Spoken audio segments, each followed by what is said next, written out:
Lots of you write to tell me how Pasta Grannies reminds you of your own grandmothers. And here is Hershey Felder to share his experience of how pasta making brings him closer to the ones he loves.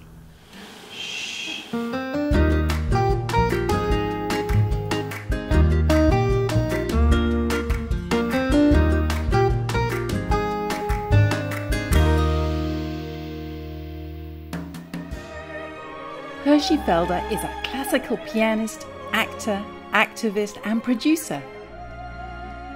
He lives in Florence and is a huge fan of Pasta Grannies. My name is Hershey Felder. Non sono una nonna, but I might as well be, for the simple reason that I feel like I have an old Italian soul. From being in utero, I love food. And coming here and living in Italy, it has given me a whole new lease on food life, and I can't tell you how happy I am. Today, we're going to begin with lasagna con zucca that I actually learned from the people who lived in this house who sold it to me. They developed this recipe over years. They have a restaurant in Firenze on Via dell'Agnolo called Ghianda, and they developed this recipe of pasta con zucca, lasagna con zucca, taught it to me, and I keep this house standing by calling it one of the specialties della casa. So we're going to prepare that today. Lasagna con zucca, and also a dish that comes from my own grandmother, an Austro-Hungarian dish, which is pasta con cavolo fritto. Tough stuff, but you know, I am no competition for the Pasta Grannies. They're so much tougher than I could ever imagine to be, but here we are. All right. He's making two recipes, butternut and leek lasagna. Cabbage with tagliatelle is his Hungarian grandmother's recipe. We prepare our own olive oil that has a little bit of a peppery flavor in it, so it's quite wonderful. Now here, porro, leeks, and just sprinkle them over. So even though I prepare for zucca, the thing is you put this in a bucket after, and all you can do is eat it. It's a great snack. You can put it on anything. It makes for great, even on ice cream, on gelato. Seriously, it's quite a good food. Here we go, into the oven. Kapustozvekeli in Hungarian is fried cabbage. In Italiano, cavolo fritto. But it's the how is the secret. And it's so unbelievably delicious. But I find that it gives a much better flavor if you don't cut the pieces too small. A couple of years ago, and I had a table full of Italians, and I said, well, it's cavolo fritto, and they looked at me and go, no, it's disgusting, you can't probably do that. And then they didn't stop eating it, and you'll see why. All right, there we go. Now we're ready. We get the butter beautifully melted, but not... amount of butter. You know, we're very generous people. You know, it's less the idea that it's generous than, you know, we aim to kill or something like that. No, the idea of butter is not to account for how many calories, but just how much flavor. Right. This, whatever falls on the floor, that's fine, can be picked up later. And just keep an eye on it. One of the things, I turn it down halfway so it doesn't burn. If you let it sit, as with cabbage, it will burn on the bottom. Don't worry about it, just give it a turn. It's wonderful. Hershey makes a bechamel sauce with plenty of Parmigiano cheese. So we know that this is 1,000 grams, right? So we want to use about a quarter of this. And I have so much great respect for the professionalism that these grandmas show, because it's clear they've been doing this their whole life. And whether it comes from mother or it comes from grandmother, it doesn't matter. There's this just innate nature of how exactly it's done. It's an extension of their physicality. A little bit of grated nutmeg. So I just go in there, probably with about, I'd say half a teaspoon to 3/4 of a teaspoon, to give it a little bit of a punch. Okay. The rest of your milk in there, the whole thing, just like so. He whisks the mixture to remove any lumps before adding the cheese. Now, getting the second hand going, if you'll notice, The cabbage is starting to get its coloration that really begins to give it its flavor. Now the secret here, strangely, is to be generous with the pepper. Not too generous, you'll kill people. Okay, so now, the big secret. This is the thing that doesn't make sense to anyone until you taste it. And they kind of turn their nose like this. So, we take sugar. Lots of sugar. Lots of sugar. Lots. Like so. Usually, I mean, I'll be proper now and we'll do it with this, but usually I just dump the thing in. So here, for about 1 head of cabbage, about a cup of sugar. And then some. This wonderful caramelization is going to happen. It's going to pick up all the butter. It's going to coat the vegetable, and it's going to create an absolutely delicious sauce. And then the secret, turn it off. And just let it sit. In Austro-Hungarian Empire, there was a lot of mixing of sweet and savory, that kind of thing. And the dish I grew up with was called Pasta Grannies, which is basically fried cabbage. It was always done with sugar, the way I know it. And my grandparents were true Hungarians from Budapest. And my granny made this. Oh, this is how I learned it. This is my grandmother. I am now my own grandmother, you know.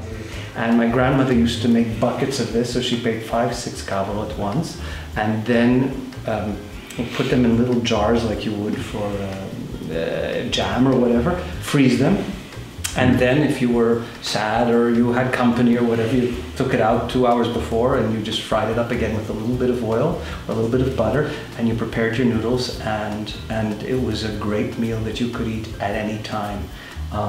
And feel warm. It's a warm meal, and it's the sugar of it. It's I don't know what to compare it to besides itself. And people in Italy looked at me literally as if I was crazy, and then started to eat it. And now it's asked for every time I have guests. They say, "Oh, can you make that weird Hungarian, Ungherese thing?" You know. This is about 300 grams of 00 flour and about 50 grams of semolina flour. I will do half and half. Half eggs, half water.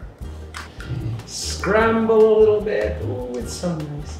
It's so much fun to watch this happen. How long have you been making pasta for? Really? In all fairness, I made it when I was a kid with my mum. My mum was Hungarian. It's a sad story, but I can tell it in a lighthearted way. She was diagnosed with cancer when I was 6. And in those days, it was terrible what they did to you. So, I mean, it's not table talk, but I can tell you in a lighter way that she had a radical mastectomy when I was 6 and she was 26, 27, and she's a beautiful woman. And she knew she was not going to live very long. She miraculously lived 6 years, strangely from the date of diagnosis. Exactly 6 years from the date of diagnosis. And of course, you know, the treatments in those days were as bad as they could possibly be. And our thing was cooking together. So what you are witnessing is a little bit of my mother's legacy. Okay? Now, one of the things that always astonishes me about the Pasta Grannies is how strong those ladies are. Those ladies are scary. You won't want to meet these ladies in an hour. I mean, you know, come after you with their mattarello and you're finished. I'm telling you. Seriously. No? Hershey uses an extruder for his tagliatelle. Okay, so now I'm going to add my semola. We're going to make 500 grams, let's say. Okay. Then you take your little cover. Keep the eye on the thing. You put your cover on. Watch. He uses semolina flour and water. And it's just that fast is the thing. Yeah.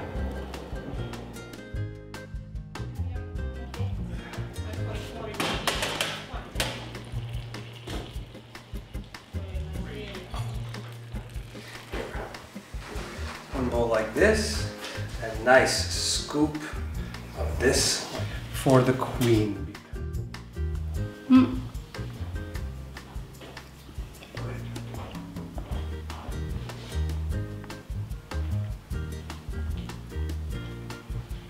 I like it. I like... It's different. It's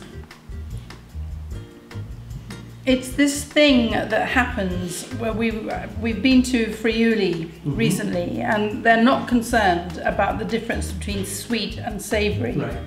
They really enjoy combining the two, and so this grows on you. It does. And my mozzarella is not 80 years old, which makes me very sad. But Pasta Grannies, one of the reasons I loved it is this whole concept of that things require knowledge in order to do them properly. It's not just throwing stuff together. So when I came to Pasta Grannies from some feed, or somebody said, oh, you have to watch this. And they said to me, oh, you're like a Pasta Granny, right? I said, yeah, sort of. The old soul kind of thing. To me, it's about the understanding of how things are done properly. And I'm still learning, you know, I'm not as good as these ladies, but I'm getting the hang of how to do it and understanding how it must be done. And the greatest thing is the appreciation of what the ladies do and the appreciation of the history of it and how they've spent their lives doing this, and that it's very important that it be done right. Hershey cuts the pasta into rectangles using a pizza slice. There we go. The lasagna sheets need blanching for about a minute.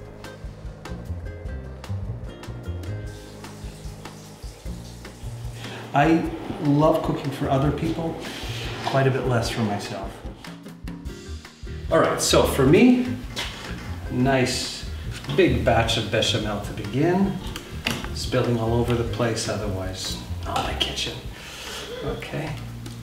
Just make sure that it covers so that not everything sticks on the bottom. All right. What I loved also about the Pasta Grannies, nothing had to be even. It just was what it was. It just went however it went, and that's all there is to it.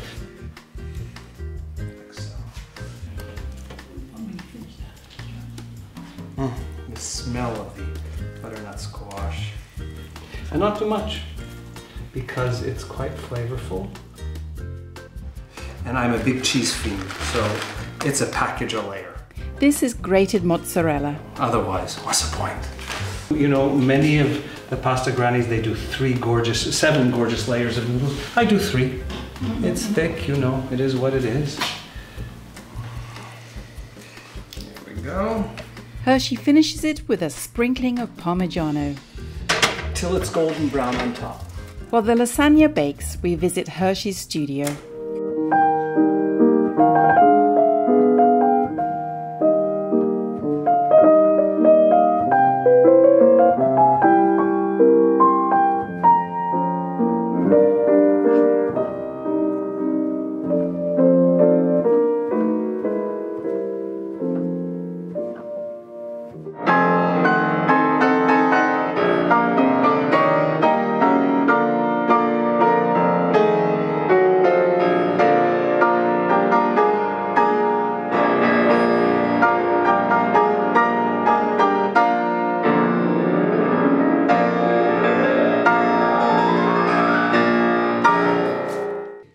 Bravo!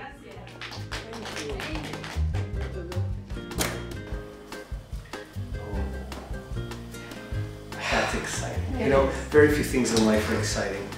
This is exciting. Oh, ooh, very happy. Very, very happy. Oh, is this happiness? Oh boy. Now it's all on my shirt too. Buon appetito tutti. I just want to put a little bit here. Oh, it's just happiness. And we all say Pasta Grannies! Pasta Grannies! Click on the subscribe button for regular helpings of Pasta Grannies.